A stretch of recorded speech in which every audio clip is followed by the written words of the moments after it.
Hi everyone, in this video I want to talk about the concept of karma and how sometimes we perceive karma in a wrong way, and that misperception that people have about karma is why I'm making this video.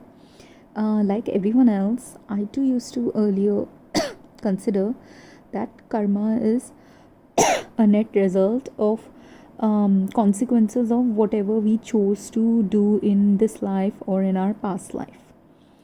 But what people don't understand is karma is simply your karam, meaning what you do, because of which part of your karma, if you are completely aligned with the divine, is about whatever you are meant to do for the purpose you were created by the divine. When we start getting misaligned with our divine path, because humans have free will, that is when sometimes people start facing some negative connotations or consequences related to what they do. Because what we do when we are a balanced human aligns us with God and makes us do things that are in alignment with God wishes for us to do when we are on earth, because there's always a higher divine purpose to everyone's existence. But when we waver from this divine path set by God, that is when we are going out of the box of the path that God created for us. There are many people who go out of this God's path using their free will. There are people who do manifestation exercises. There are people who do exercises to use the law of attraction to get something. But what they don't realize is that if what you are wishing for, if you're using like the books like Secret for manifesting something in your life, or if you're using the law of attraction to do something, or there are many other principles like bending reality principles that I have seen in some Mindvalley talks. I've not completely delved deeply into these concepts, but I did do some manifestation exercises when I was in my 20s. What was I trying to manifest? What I was trying to manifest was a life with some kids, was a life with a husband who would, I wanted a normal life like any ordinary girl in my 20s. So I was trying to manifest that in my late 20s. And what happened was, when I tried doing one of those manifestation things that was presented in a book about manifestation, and that was related to relationship manifestation, what I found was I actually did end up meeting two guys who fit that description from this manifestation thing that I had written. The first guy that I met, he started dating me. I mean, I started dating him, or because I proposed to him first. But initially we were just simply friends, and then we started dating for a while briefly, and then it didn't work out between us, because this is where manifestation fails. You can, or fails meaning manifestation can become a life lesson for us when we are out of sync with our karma or the purpose for our creation. So because the purpose for my creation was not to be in alignment with this guy, even though on paper there were many things about this guy that fit exactly what my manifestation list of what I want from my ideal husband would be, was happening. So he check marked many of the points I had written in my manifestation exercise. And he came also in the time point of my life when I wanted to get married. So it seemed like a perfect thing. He was also ready to marry me. That was also very perfect. But despite that, there were other things going on in the background that I didn't know about. There were also things going on inside me that I didn't realize about myself.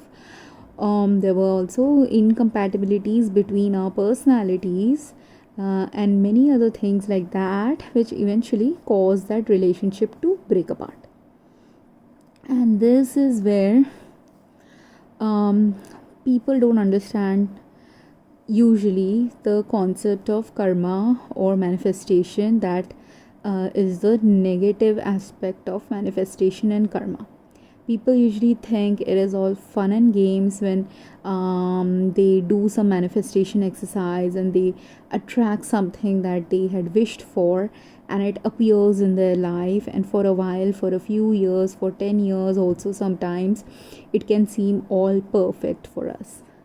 But the problem with the manifestation exercise is, if the manifestation was misaligned with you, it will not give you what your soul needs, and then you will end up either crashing in that relationship. If it was a relationship that you manifested, say you manifested money or wealth, again that can end up crashing for you. Say you manifested a good job, again that can end up crashing for you, because it's not simply about what you want to attract in your life. Even though law of attraction, manifestation exercises, praying to God, these are all the methods in which most of us want some blessings in our life.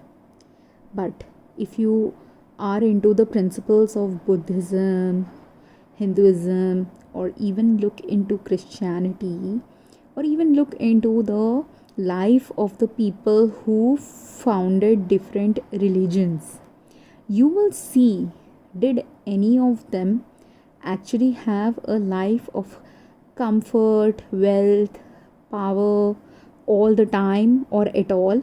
Some of them didn't even have any life of comfort and wealth and power. For example, Jesus Christ, or say the Sikh gurus, most of them, they were ordinary people. They were wandering around, they were wandering minstrels.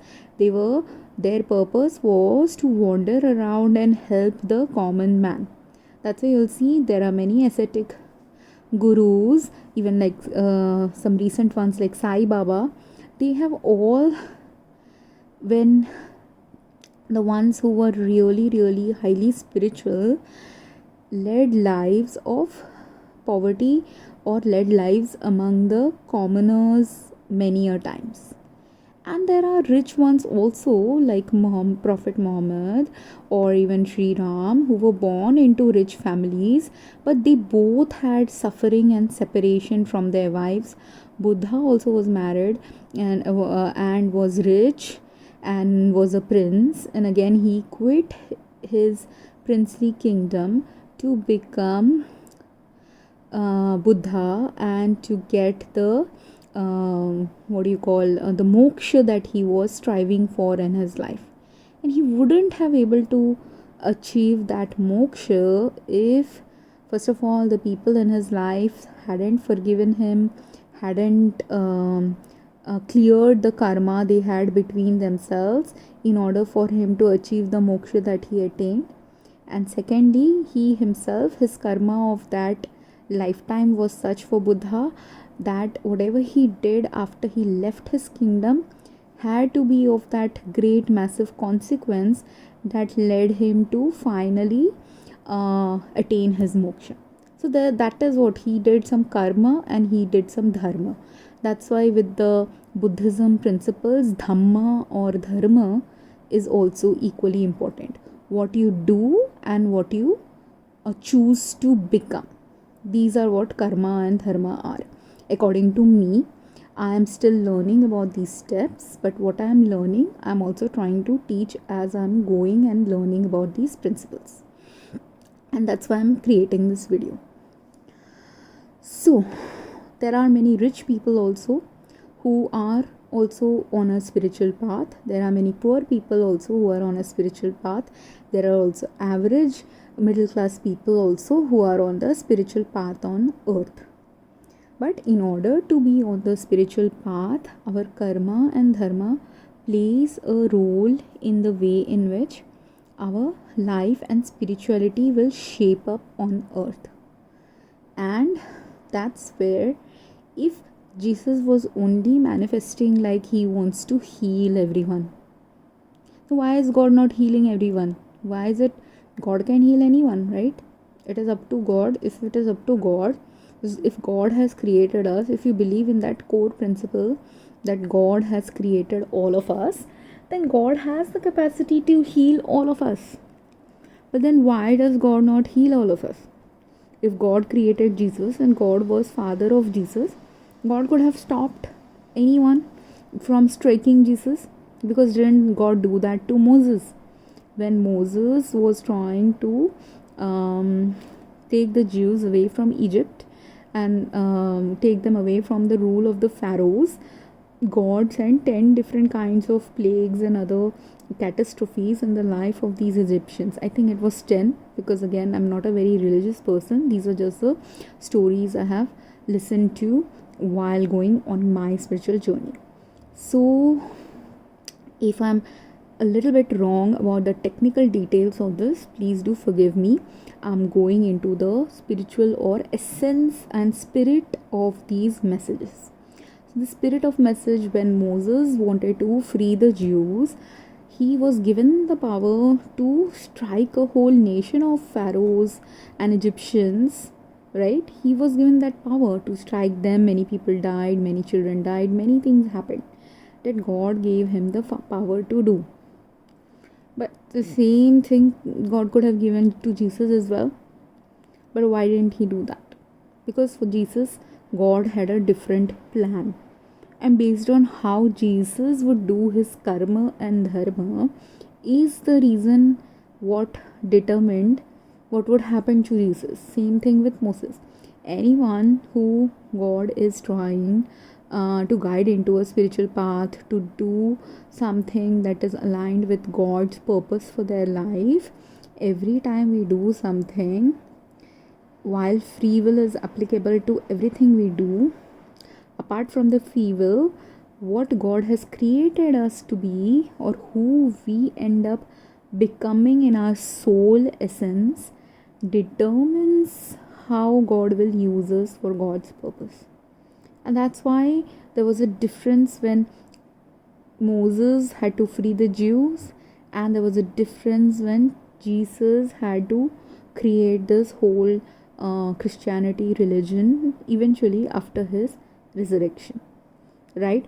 Because before his resurrection, whatever he did, and he taught his disciples, and then the disciples spread many messages. But apart from that, if you believe that Jesus ascended and he resurrected, then there is a whole set of things even Jesus did after his resurrection that those who don't believe in the resurrection cannot get access to until you believe, and until you have led enough of a life to understand what Jesus' resurrection meant at the spiritual level or the material level. Depends. Some people will look first at the material thing, and then from material they'll go to the spiritual. Some people will look at the spiritual thing, and from spiritual they will go to the material. But you have to do both, because when you are on earth, you have to combine the spiritual with the material. Then only it works for majority of the other humans who may not yet be awakened to the spiritual path. And this is why karma and dharma and law of manifestation related posts I'm making, because in this manifestation thing, what I realized from my manifestation exercises, this was just one thing I'm talking about. There are many other manifestation related minor things I had tried in my life, and I realized that if my manifestation, there are times when my manifestation didn't work. So when with this guy also, on paper everything he was checking up, but the relationship broke apart, I was very heartbroken. I was like, what did I do wrong with my manifestation exercise that it didn't work? And then what did I realize? The first thing I realized was the basic incompatibility between us. So it was designed to fail, that even if on paper everything matches with someone, if a basic soul level incompatibility, frequency level incompatibility is there, we had some superficial compatibilities. That's why it led us to date each other for a few months. But that superficial level compatibility wasn't enough to have a merged and balanced life long term. And because that superficial incompatibility wasn't enough, invariably the relationship had to fail. So whatever manifestation exercise I do, that is the basic principle of manifestation. It's just that sometimes some people will see that okay, their manifestation worked, and for 10, 20, 30, 40 years their manifestation continues to work for them. Whatever they have attracted, whatever they have magically or prayer wise, because some people believe in magic, some people believe in prayers, some people believe in these attraction principles.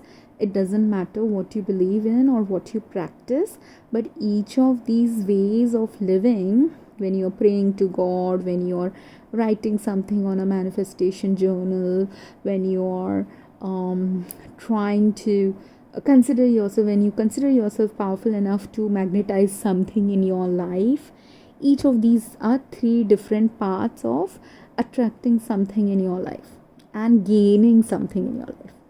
But this is where also why our karma, dharma, and people can get misaligned with their God's path for their life.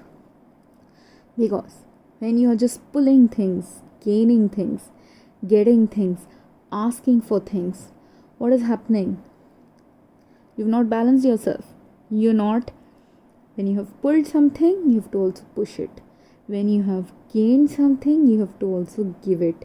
When you have asked for something, you have also got to learn how to give it back, or give it to someone who is also asking something similar from you. You understand? So when you ask something from God, you have to give back that same thing to other humans also. If you have asked forgiveness from God, you have to give forgiveness to others. If you have asked money from God, you have to give money to others. If you have asked love from God, you have to give love to others. Or if you have asked love from one human being, you have to eventually give it to that human being also. Right? You can't simply be a gainer or getter. Like if I keep getting money from 10 humans, I have to eventually someday in my life, as a consequence of this law of karma, it doesn't matter if it is in this lifetime or a next lifetime, whatever I have taken from someone, I have to give it back. Whatever. And it's not like a very business minded mentality that people think it is. It is not like that, and God knows how to make it work. It is not a straightaway equal transaction like that, that if I have taken 10 rupees from X person, in this life I have to give back 10 rupees to X. No, it doesn't work like that. But if you have taken 10 rupees from and 10 rupees is a small amount, but let's say it's millions of dollars you've taken from X person, eventually sometime in some life, that similar equivalent of that million of dollars you might have to give to someone. And you remember there is inflation concept, right? So in the concept of inflation, if in this lifetime, in this modern to 2024 year, I take 1 million from someone, and my karma is to give them back the 1 million. It doesn't matter that I have to give them 1 million in this lifetime. It could be that I give them 100 million, 1/10 of it in this lifetime, but the rest of it I might have given to them in the past lifetime, where an equivalent of this amount I had given them. Not the same thing, but something, how much of value and worth we are placing 1 million having some value and worth in this lifetime, that same worthy level of money I gave to them in some other lifetime, which could be, if my next lifetime is 1000 years later, maybe I might have to give them 10 times more than this amount. If it was 1000 years previously, maybe I had to give them 10 or 100 times less than this amount. I don't know, because it will depend on what was the value of this thing that I took from them. And that value is not determined by humans. Sometimes it's determined by humans who are living in that particular time and age, but sometimes it's not a value determined by humans at all. Because every time, say right now 1 million has certain value, if the economy crashes, 1 million has zero value for many humans when the economy will crash in any country. Like this is what happened in Great Depression and Great Depression times in US. When economies are crashing, many people do not remain rich, because whatever they had in the bank, now that bank is only not there. If that bank is only not there, whatever you had in the bank has zero value. Even until yesterday, if I had some money and I thought I am a millionaire, but if my bank closes down, do I have access to that million? So am I a millionaire the day when the bank is closed? Right? So this is how economy works, this is how God works to determine worth and value. Like, you can think that I have prayed to God and God has given me millions and billions and I'm a millionaire or a billionaire, but your millionaire and billionaire can any day stop having value.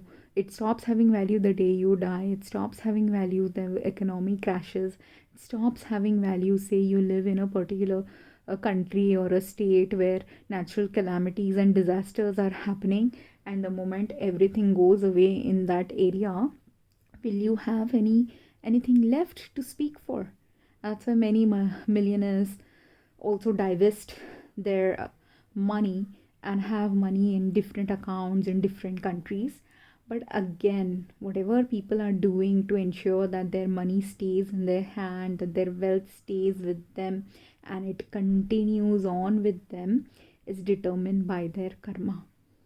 They don't realize it. And in this also, what karma is, people think, oh, in past life maybe I did something good, or in this life I must be doing something good, that's why my money is continuing with me. But sometimes it's not even that. Sometimes it could be that you could have a grandkid who might be having a good karma, for whom you are preserving the money that you didn't spend. Sometimes it couldn't even be your grandkid, it could just be that after you die, whatever will eventually, God knows what is going to happen in the future, and whatever will happen to that money in the future is what is going to determine why you gained a lot of wealth. Sometimes it could also be that yes, God made a promise that you will have a comfortable, cushy life in a particular lifetime. So God gave you the access to what God has promised you. But in turn of God giving you a luxurious life, what you had to give back to God for the blessing that God put in your hand determines your future karma again. Which is what, because our soul is continuously, after death also, it is going to take another birth until we are free of the cycle of repeating rebirths. And these rebirths will only stop when we have learned many of the lessons we have come to learn on earth.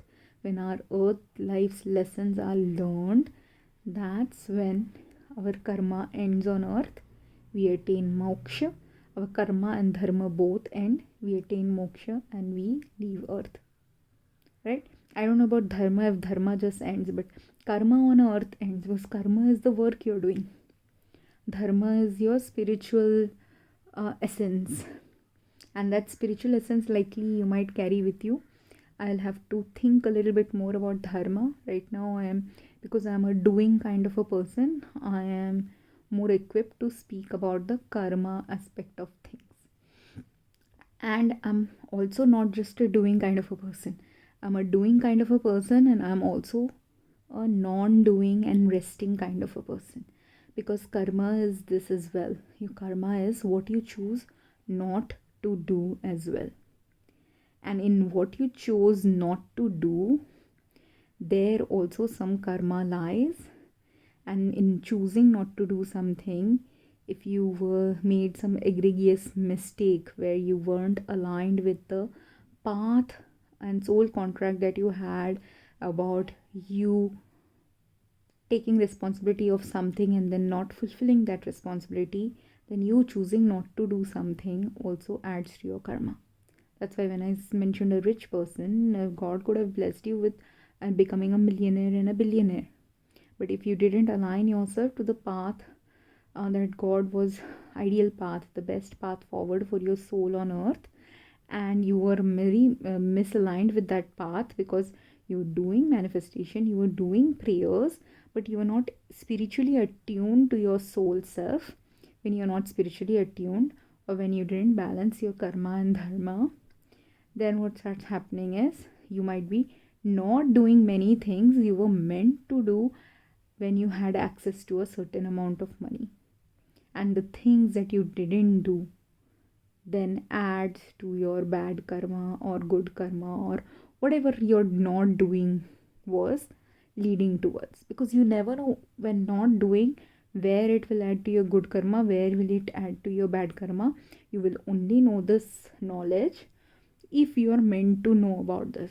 But most people do not understand. When we are at a conscious baby level of living, many of us will not know doing something and not doing something, how it impacted us.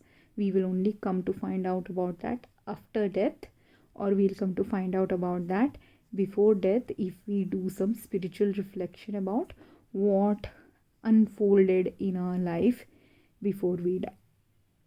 That is why in Hinduism, many a times there is these 4 phases that they talk about. Earlier they used to talk about that these 4 phases is what humans should have. They should have a good childhood, they should have adulthood, they should have good adulthood, they should have good married life for a few years, and then in the last few decades of their life they should be spiritually connected to God. Because that last few years of your life, when when your children have grown up, some grandchildren responsibilities also you have taken, and done some good things with the grandchildren possibly, when your karma with the family is over, at that time, when you're in the end stages of life, when your responsibility as a father or grandfather is done, then at that time of life you disengage from the material things and you get more into the spiritual. That is what it is talking about when in the last few years people are told to quit the sansaric life in Hinduism. And quitting doesn't mean that you stop living with your family. You can stop living with your family, but if you are living with your family, you have to stop interfering in the family matters. You have to let the younger generation do more of the family things than you taking over as a 70-80-year-old. As a 70-80-year-old, it's the time of the 40-50-year-old kids that you have to take up the major responsibilities for you themselves and the younger generation, because this is how life is designed to be on earth. So I hope this video made sense. If you have any questions, drop a comment. And understand that there are many people, when they do law of attraction manifestation exercises, sometimes they completely fail in gaining what these manifestation exercises they are doing. That thing is not materializing. Like, there are people who want to get married in their 20s, so they are asking and they went and sought someone who told them do these exercises. They're doing that exercise, but they're not getting the money, or they're not getting the marriage, or they're not getting the job that they want. But what they don't understand at that time is that it's not that maybe the manifestation exercise isn't working, but what you were karmically supposed to learn first. If you haven't karmically learned those things, you can't get what you are asking God, even though God may have promised that He will give that to you. God might have promised you, like some people are very spiritual and they have a direct connection with God. And God could have said that you will get healed. That promise has been given. But there is some condition that your soul chose that I want to have a particular problem, so that once I learn how to solve that problem, I can help others also solve that problem. If that is in your soul contract, your problem will not completely go away until you did the things that are needed for you to help the other people also get the solution that you found eventually from your problem. Or if you God has promised that God will give you $1 million in your life, or your manifestation exercise is asking for you to get $1 million. Yes, maybe you will get it, but you don't know when you will get it. You could get the 1 million 10 years later, 5 years later, 5 days later, 50 years later. Why? Because if that 1 million would be harmful for you if you get it today, you will not get it. Or if it is beneficial for you and your loved ones to get that, say you are a very loving person and generous person, and you equally distribute your money with your family and friends, if you're that kind of a person, You might get that money 5 days after you have manifested it. You will get it. Then again, whether you will retain that 1 million is also another part of your karma. Because after having that 1 million, if you applied it in the right ways, aligned with your soul path and aligned with the soul path of the people associated with you, then you will continue retaining it. But if it wasn't aligned, again, whatever you gained will go away from your hands immediately. If not immediately, slowly it will be going away. You just won't realize it. Because this is how karma is. And I hope that makes sense. If you have any questions, please drop a comment. Thank you.